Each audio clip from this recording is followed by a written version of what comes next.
Well, hello, my name's Kieran Siemens and you're back in my inky world. And today's going to be an inky and painted world because we're going to finish off the drawing of Norman WORILIPS in the ghosty scene. So today is all about paint and colour and a little bit of magic. Here we go.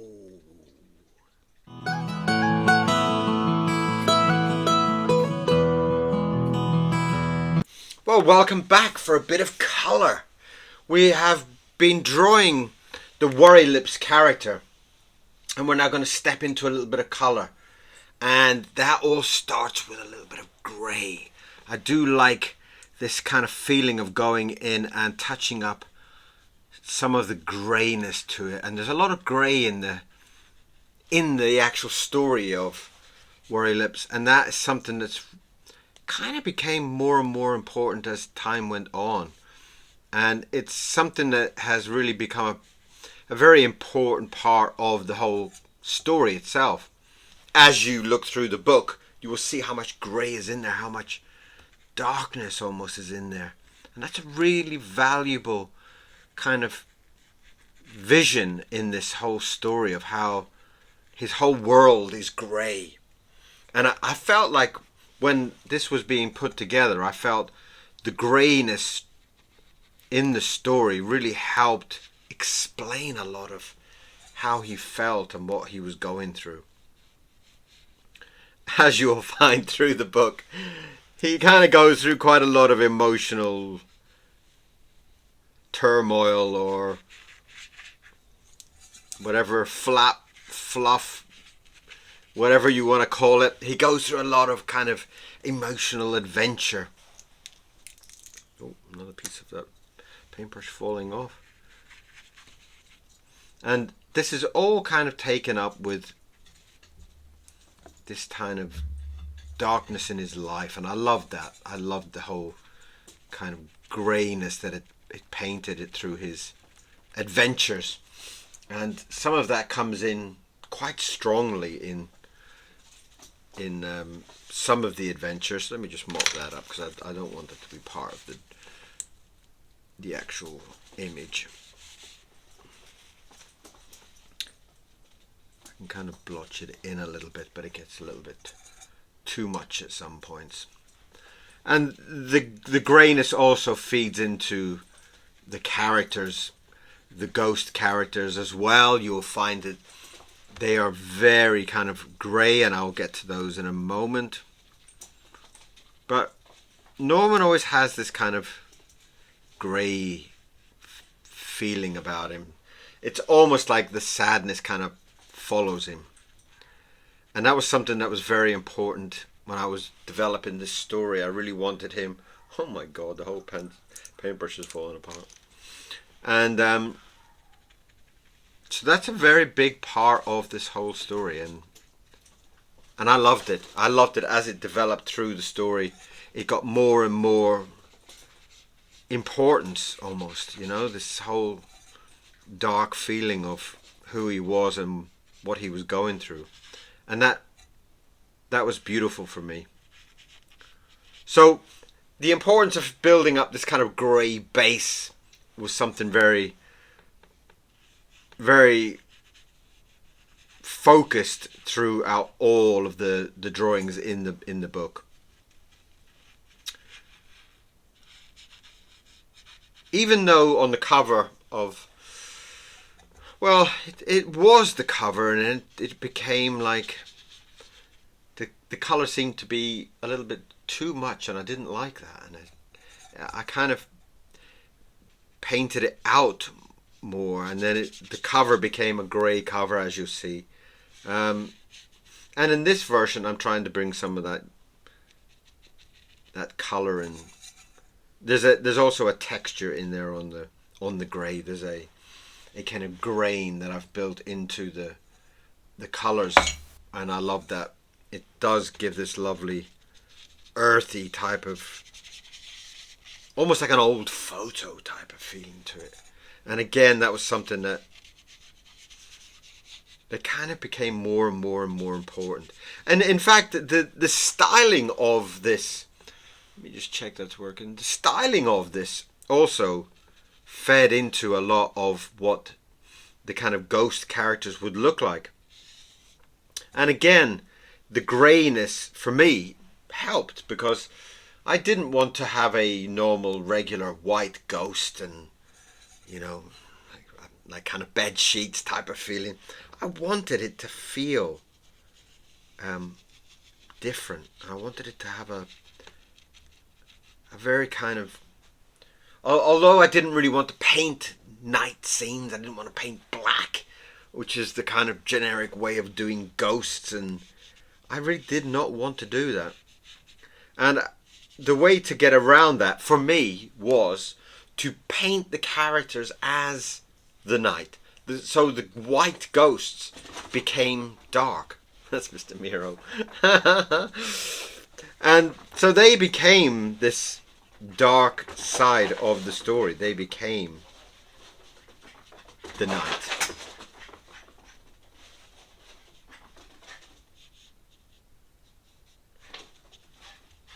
He's having these zoomies at the moment, running up and down the house. Literally, he's been to the park 5 minutes ago, so I have no idea why he's so full of beans, but well, he's probably very excited because I'm painting this picture. So, as we go through this painting here, you will start to see some of the feelings coming across. And hopefully you will get a more of an idea of how the ghosts appeared in the story, as this dark kind of element of the night. And they were not seen as white bedsheet type ghosts, which I just did not want, you know. I really did not want this kind of white floating ghosts. I wanted to have a different appearance to them. I wanted to have a different, more kind of darkness to them almost. And I had to be very careful about it, because I didn't want it to be that they were dark because they were scary, and that, again, I had to be very, very careful about that. I'm just dragging some of the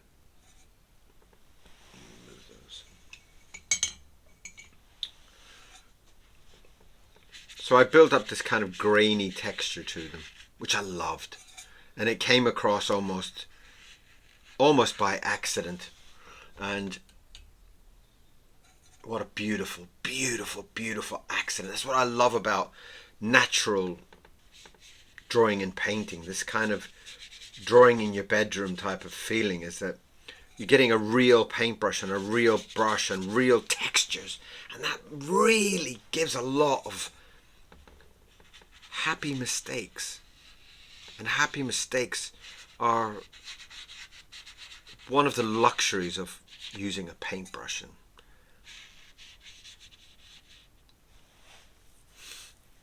Now I'm trying to make the characters shaded, but at the same time I need to be able to get them seen.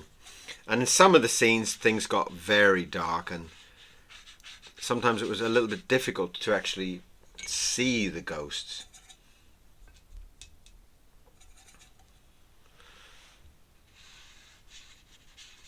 So I'm going to try and bleed them out almost in vignette style here, of kind of having the closer ones a little bit brighter, like it's almost a glow from Norman. That's the idea in this. So let me just get past this kind of grey part of it, so don't kind of run away too quickly, because they're going to bleed the colours in. And I'm just putting down a little bit of a base here just to tell myself where I am.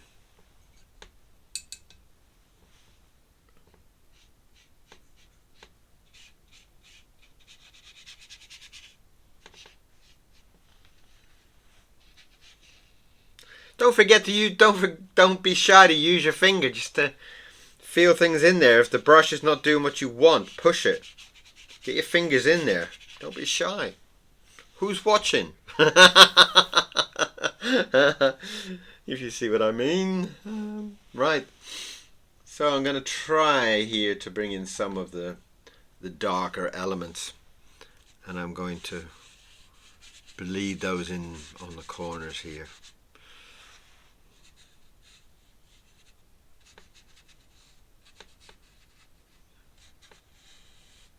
And the idea in this is to kind of use that darkness to kind of bleed into the areas around, and I love the way that worked.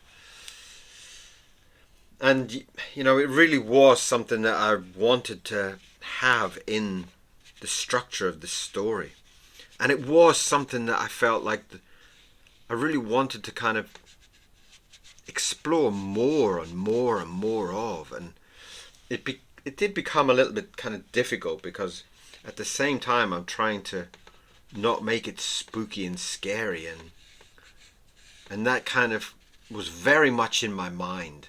So to have this feeling of the night and to have this feeling of the ghosts was extremely important in how I developed it. And in the end, I was really pleased. I was very, very happy with this kind of overall look of this story and the characters and the way that it all kind of fell together. I was very, very, very pleased with it.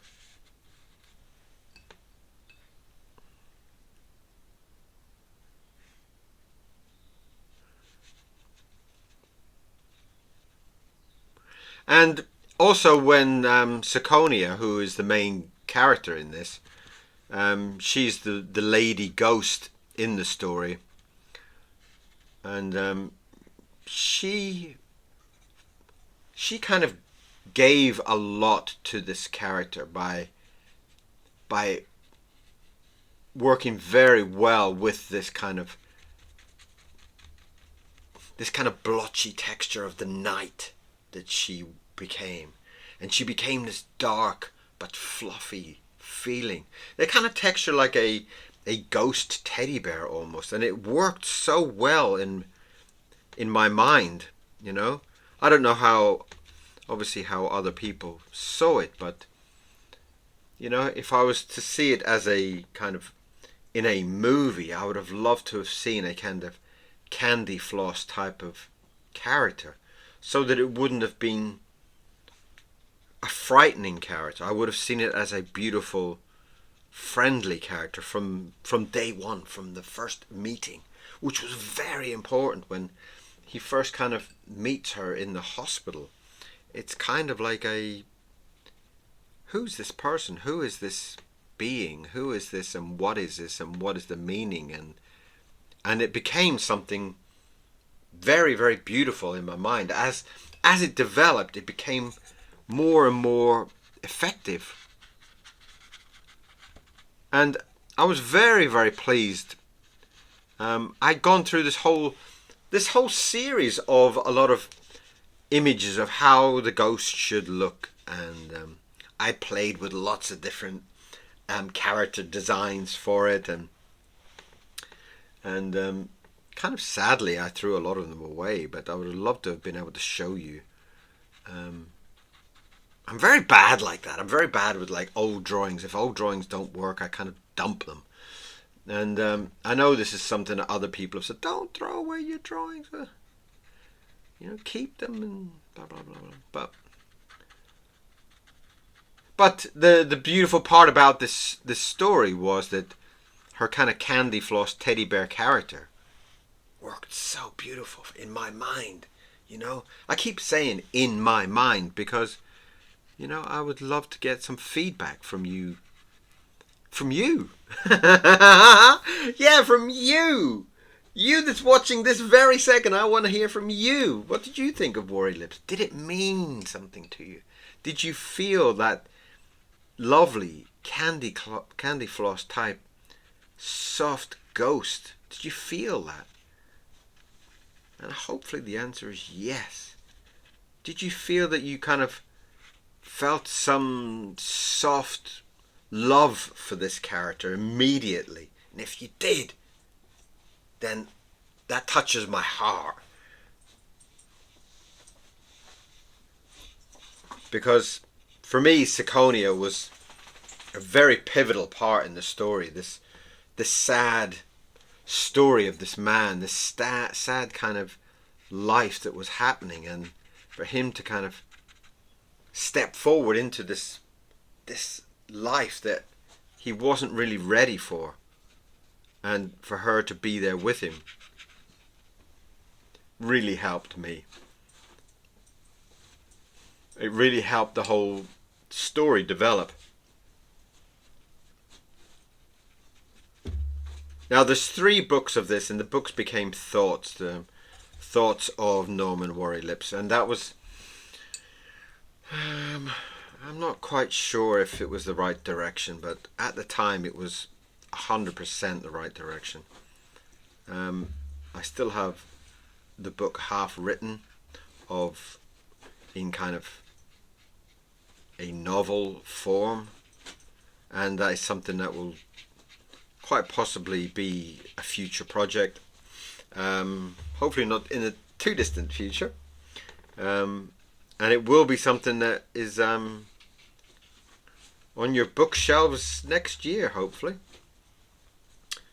And that was the premise of this feeling, and hopefully you can feel also from the way that I'm trying to be very careful about bringing these characters in as being a very gentle, and I'm terribly sensitive not to bring in too much white, but at the same time it's a book cover and I don't want to make them too dark that they're going to disappear. So they're going to be slightly lighter in the cover so that I can capture people's imagination, hopefully. And that again is something very, very challenging with this story, because the idea was it to be a kind of a grey, black and white book, and the way that I approached it is not the conventional way. It's like the cover needs to be bright colors, the cover needs to be exciting and gripping and blah blah blah, and I really didn't want to take it that route. I really wanted it to be something where you would feel something. I think actually, to be really honest on it, I started to lean that way with book 3, and I started to put in some kind of demon ghost to kind of attract people on the cover. And that ghost was kind of like in 1 or 2 gags, really, which was a shame on my part that I hadn't kind of taken it further. But you know, I was, like I said, I was very kind of nervous about making the ghosts this spooky beast, which in book 3 the cover became. But I think it helped introduce people to what the story was and what it was about. So we are just on the edge of bringing in the magical color of Norman. Just checking my cameras are still moving. So that is basically what the cover would have been. And I was very, very, very, very careful not to introduce colors. Although in my mind he was colorful. I tried originally to do him as this dark but colorful character and in a dark world, but as time went on I wasn't so sure of, as you do, you kind of get a little bit directed this way and directed that way, and things do kind of change direction quite a bit, which is very common. You know, you do kind of, it's very common to kind of change direction, change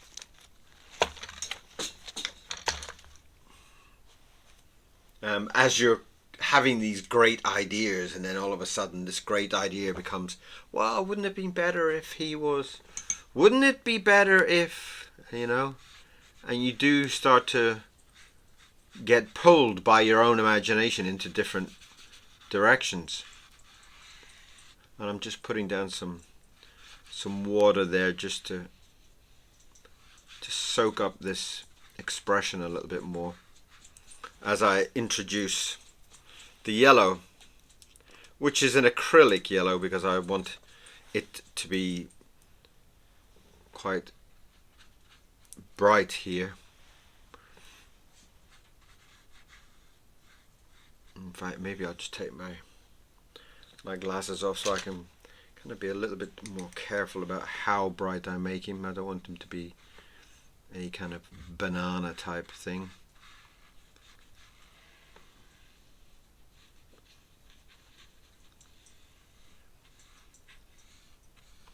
But the feeling of this yellow worked so well. Let's bring that back a little bit. Don't bleed out on me.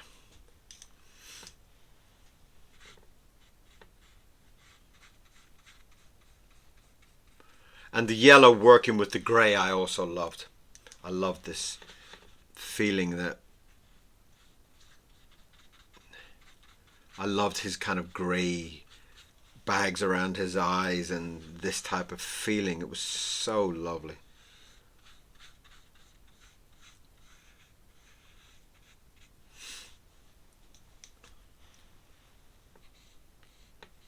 But please give me some feedback. I mean, if you know, as I'm painting this, I'm trying to describe how I was feeling at the time and what these colors kind of meant in a way. You know, the yellow skin was supposed to be this man who had just come from hospital and he was in a little bit of a state, and I feel like it really felt right. It felt so lovely. Beautiful. Yeah, definitely. That works so nice for me. I might just put a little bit more brightness on there.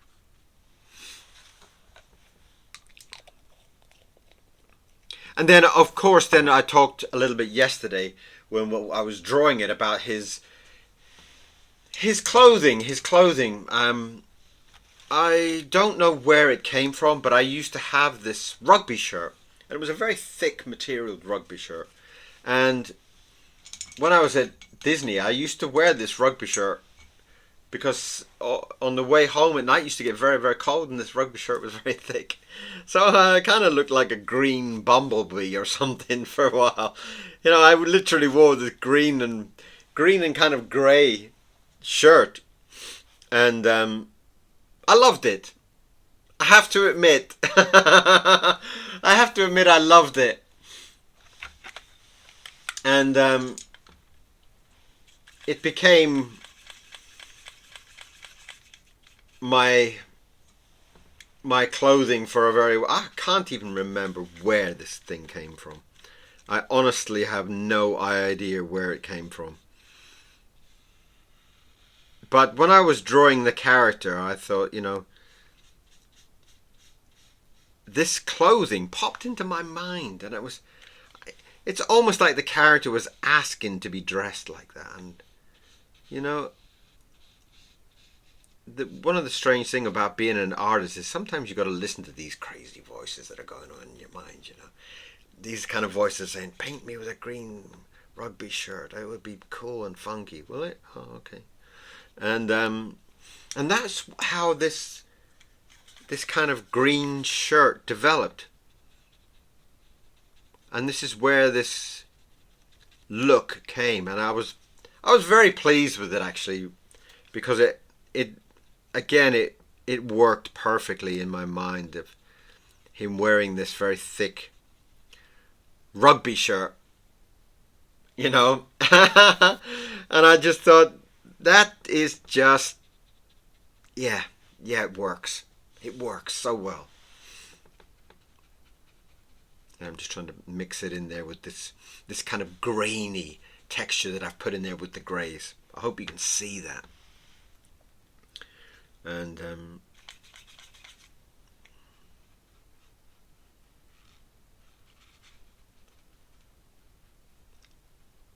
yeah. So that was the beginning stages of Norman. He was a very he was a very special character. And when I started to write, he kept talking in my mind. He went on for so long with all these.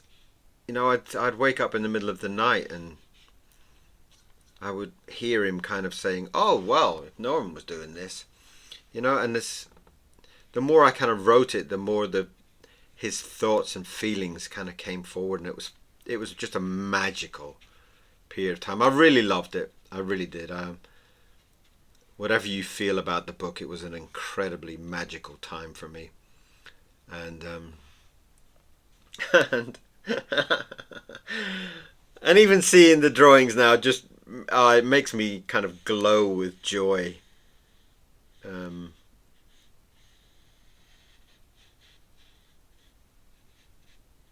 the period of time in my life and the story element and all the elements that came in later on, like the rugby shirt, and again, when it was matched up with Siconia, who's the main ghost lady, Siconia and Norman worked beautifully together. And that's kind of how the character developed. I mean, people have been asking, and it's really the best way for me to kind of explain it is how I was writing it at the time and where all the elements of the character came from.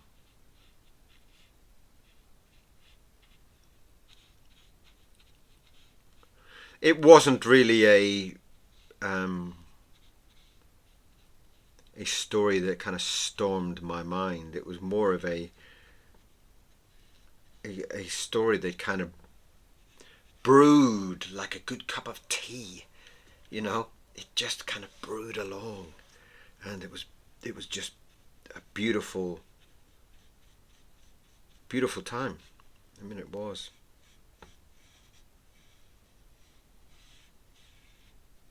I had actually met up with an old school friend around that period of time. And hi Natalie. And she helped me with a lot of this book. She helped me read a lot of the thoughts, and I would send her a batch of Norman's thinking, and just to kind of get some feedback on it. And she was great, kind of thinking, okay, this guy's gone a bit crazy, but let me read these stories. And that was great to have someone to kind of bounce. Oh, let's not do that. Thank you very much. Ooh, bit of tissue to save the day. And so it became quite a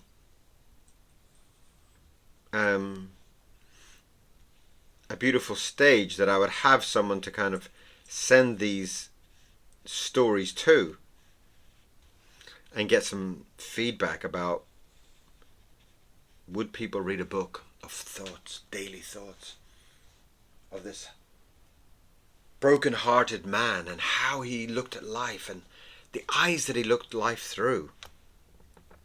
So yeah, it was really, really, really a beautiful time.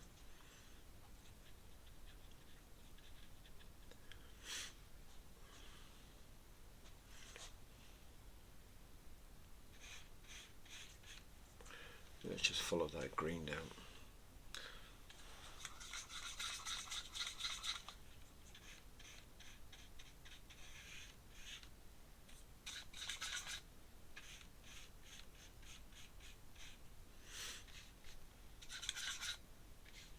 It's kind of like a bluey green on the trousers there. Just to kind of make it almost like a blue jeans type of thing, but I wasn't so precious about that. It was the jumper that sold everything for me. That was just perfect, magical almost. And I will go in and touch up around his eyes and some of those elements once things start to dry. But that is basically Norman in his full kind of glory, if you will. I'm going to take a moment here just to fill in some of the lighter elements, and that was trying to make a difference from the grey and the white of the collar. And the collar was so white, it was incredible. It was like, it almost, you know, when they see those people who have really highly polished teeth and it was just too white somehow. That was kind of like how this shirt was.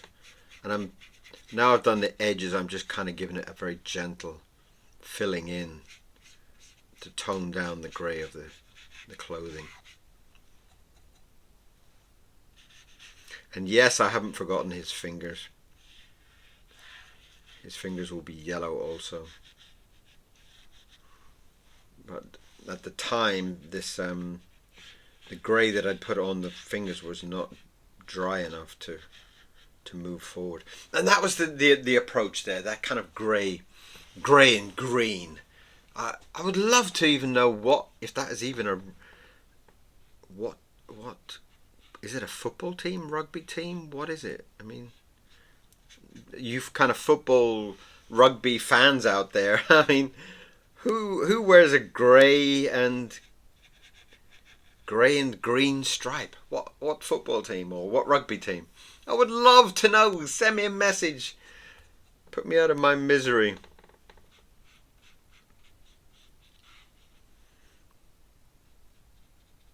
Beautiful. So I'm going to see, is that, it might be dry enough, right? It looks dry enough, so I'm going to venture in with my yellow.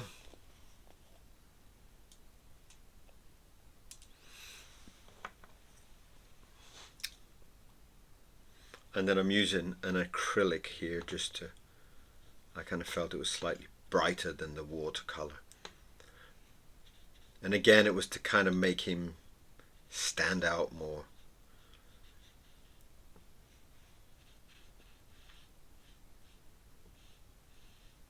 You know, I kind of, when I left hospital at the time, I kind of felt like I always looked yellow, you know.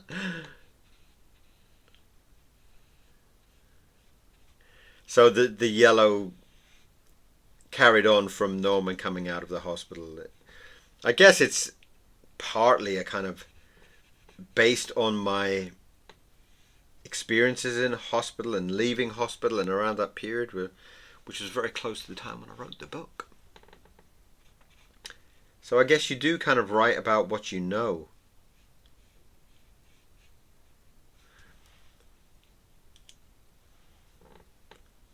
And my apologies for not being so highly present in a lot of the YouTube at the moment, but I am working on a lot of kids' books, and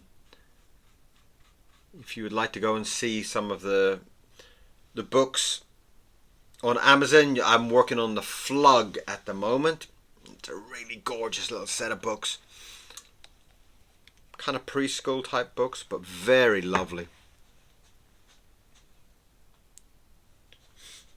Now, I kind of feel like it needs something behind him to kind of separate, but I'm not really sure if I should darken it up. Should I? I'm kind of a little bit afraid if I do it too dark, it might be too dark. You know, it might just become a very dark type of glow around it, and I was a little bit unsure about doing that. I didn't really want to at the time.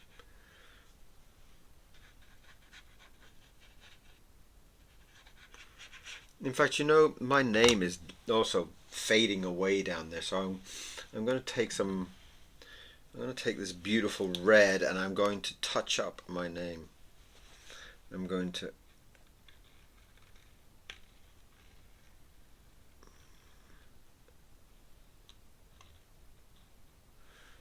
hopefully bring this back to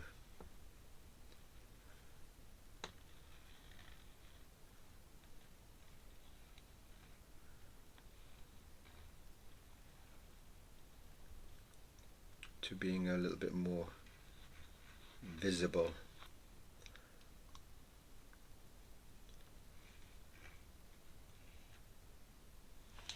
And of course the final one kind of explodes a little bit.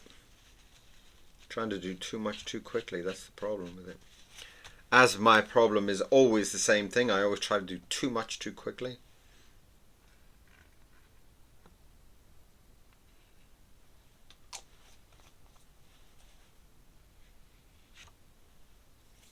Lovely. Right. So that is basically what we are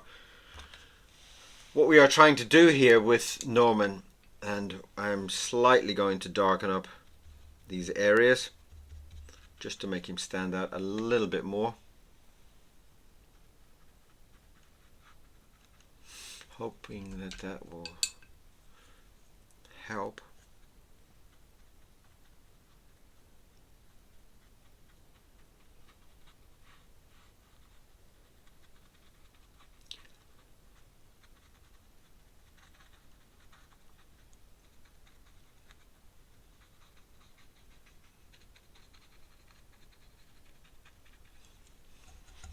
That's working.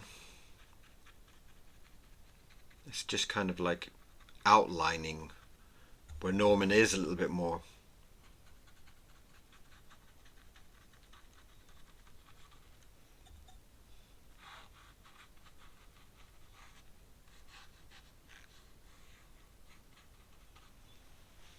Great.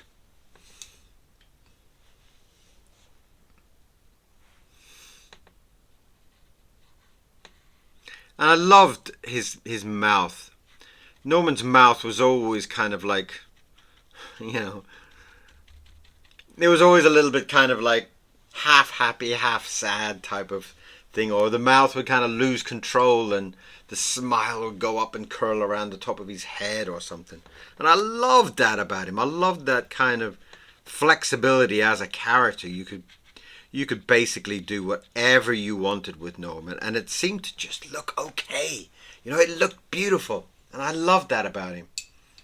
And again, like I keep saying, this is a character I want to work on again. I want him to be another set of books. I loved him. I loved him so much. That's working good. So, this is the new cover for WORILIPS. Okay? Norman WORILIPS. And this is Norman.